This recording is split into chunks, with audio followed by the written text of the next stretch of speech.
Eh bien, je m'appelle Léo Caillard, je suis artiste plasticien contemporain, j'ai 38 ans et je travaille autour de la question du temps. Eh bien, tout d'abord, c'était un honneur parce qu'à Paris Aéroport, il y a la volonté vraiment d'amener l'art et la culture dans les espaces. On parle d'un lieu qui mélange les gens, les cultures, et c'est très intéressant d'amener l'art dans ce domaine-là, ramener l'expression du passé pour mieux imaginer notre futur. L'idée d'habiller les corps antiques me vient d'une petite anecdote de retour d'un voyage aux États-Unis à New York en 2009, où le style hipster, cheveux longs, barbe longue, le crossfit était très à la mode à cette époque-là. Lorsque je suis rentré en France, j'ai vu dans la rue des styles similaires aux statues des musées. Et l'idée de les habiller d'un coup est devenue une évidence, c'était une manière de les faire vivre aujourd'hui.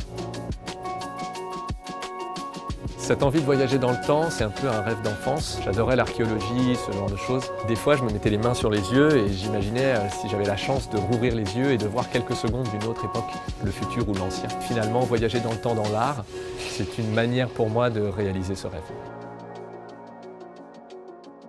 La France, c'est un pays d'histoire, c'est un lieu de culture en commun. J'ai l'envie de leur partager le beau, le sens de l'échange, le sens de l'altruisme et surtout le fait que le temps du passé est celui qui nous aide à bien imaginer notre futur.